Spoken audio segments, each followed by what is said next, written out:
What I often see is that men will often initiate, it's sort of a jokey manner, that they're trying to lighten the mood, right? They may do something sort of like what they think is flirtatious or funny, and their partner might be like, that's not turning me on, that's not arousing me, that's actually turning me off. And there becomes this like unsaid frustration, like, oh, he always like you've seen these TikToks, women are walking up the stairs and like the guy's always like every time she Doing walks the butt by me flap. hitting her ass. Yeah. Yeah. And so again, I don't think that any man is like trying to objectify his partner, like especially if they're a long-term loving relationship. I think they're just literally trying to lighten the mood. And women are like, ew, that's a turnoff. And this happens so often. So do you have any like tools or techniques that people can use to sort of bridge that unsaid gap? Yes, so true. I mean, I love a butt slap, said no woman ever. And so it just doesn't do a lot for female partners. Instead of just telling someone you don't like something, follow that up with what you do like. You've got to give people some kind of tangible idea of what it is that would turn you on. So if it's not the butt slap or the boob squeeze, like what is it? Is it just physical touch and letting a cuddle transition into more? Is it them, doing bath time, or let's say getting dinner ready so that you can go take a bath and have the extra time to relax?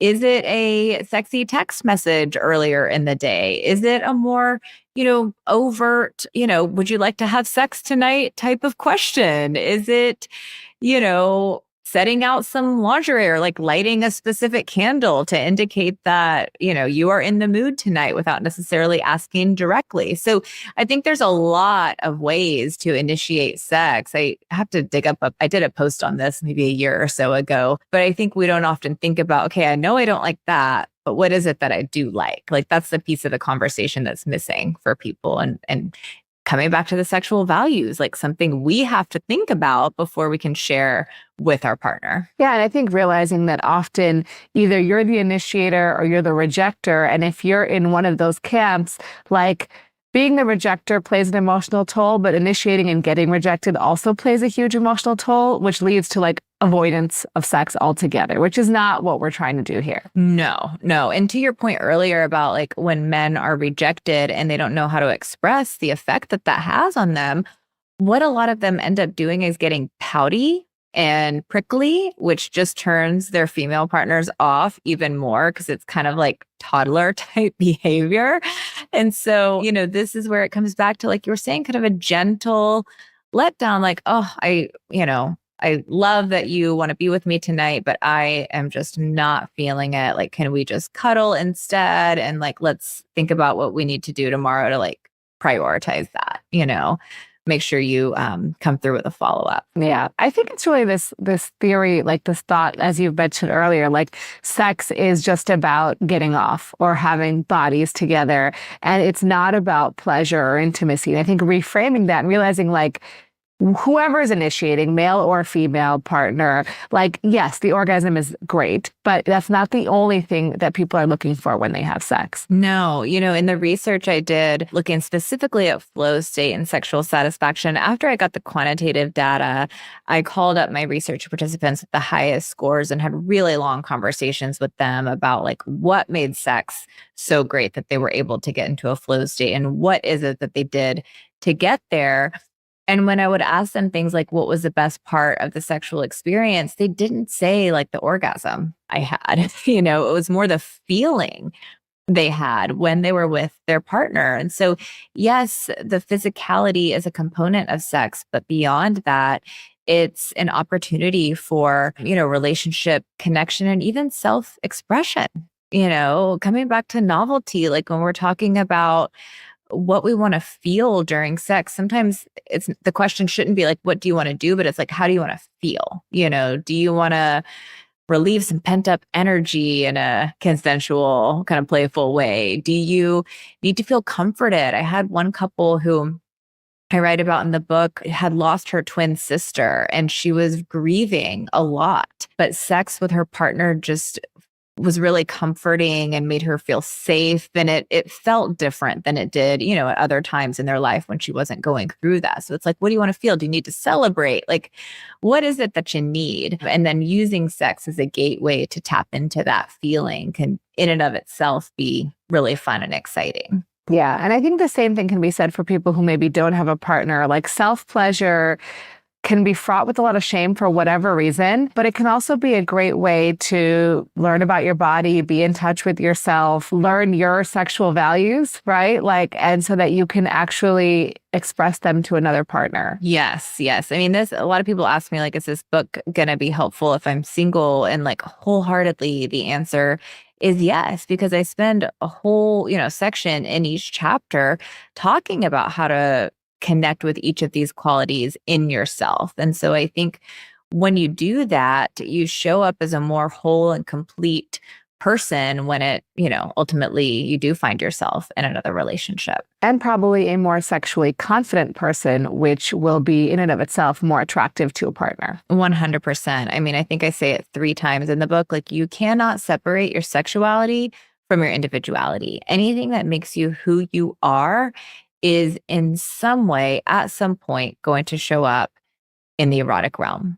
So the more you understand yourself and all the parts of yourself, the more whole you will show up when you're with another person, which is going to make the sex a lot better. You talk about adaptability in your book. And so I have a lot of patients who struggle with sexual dysfunction, right? Whether it is premature ejaculation, erectile dysfunction, women with a painful sex or low desire. And so while you're coping with those things, potentially the medical issues of them, how do you tell people to approach sex, right? Because it can be a very stressful experience when you're trying to have sex, something's not working, your partner may respond a certain way, you feel shame or frustration or guilt or whatever, the amalgamation of symptoms that you're going to feel because of the dysfunction that you're undergoing. So how do people adapt to that? Yeah. So, I mean, I am such a stickler for language. First of all, I tried to replace the word dysfunction with like difficulty or disappointment, just because that in and of itself can take some of the sting out.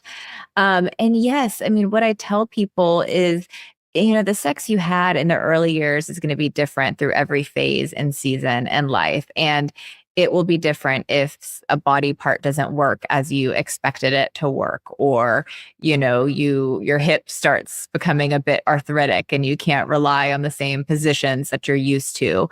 Couples I spoke to who sustained a strong sexual connection for the long haul didn't let things like that get in the way of finding ways to connect with one another. They were outside the box thinkers. Like men in particular, it's pretty much guaranteed that at some point erections are going to become a bit less reliable. I mean, it's just part of aging, but it's not something they are taught. They certainly don't see it in porn. Same thing for women. As women age and become postmenopausal, orgasms can become more difficult. But again, when I talk to my research participants about what made sex really great for them, they didn't say the strong erection or the orgasm. That was a piece of it. And yes, that's pleasurable, but it's more how they felt. And so I think to navigate those kinds of hurdles, you have to stay connected to the feelings that you want to have and to your commitment to one another and working through some of this stuff as a team.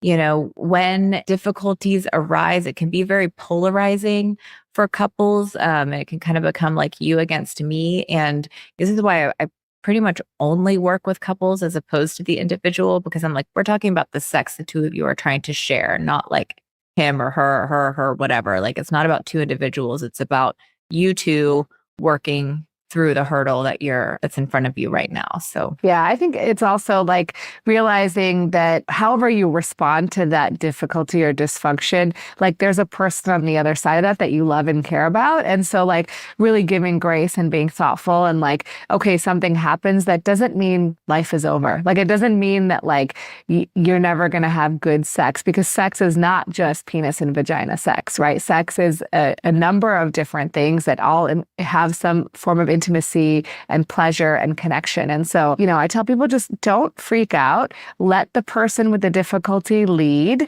and be supportive for them. And, and then work through it together. Yeah, I reflect a lot back on Susan David's work on emotional agility. Like a key question she poses is, okay, yes, you're dealing with this thing, but you want to ask yourself, but what else am I? A lot of times we focus so much on what isn't happening that we forget to focus on all the other things that are happening. And people in my research did just that. The thing that wasn't happening kind of fell by the wayside because there was still so much that was happening, and they expanded on that type of thing. I had one couple who described sex as this kind of constant energetic charge that they would dip in and out of, as opposed to this thing that had a beginning, middle, and an end, which is how so many people think about it. So it's about a reframe. So I'd love to talk about some actionable tips that as a sex therapist you give to people who maybe come to you with issues with orgasm with their partner. What are some things or like sort of techniques or sort of homework that you give these couples to sort of work on? So self-pleasure, I think, is the name of the game when it comes to orgasmic difficulty. Like I said before, this is kind of an unpopular opinion, but like I discourage too much vibrator use for women who are struggling with orgasms because so much of it is more of an emotional block than it is a physical block. And vibrators are great and can help women, have an orgasm relatively quickly and reliably. The focus, I think, should be more on the emotional component.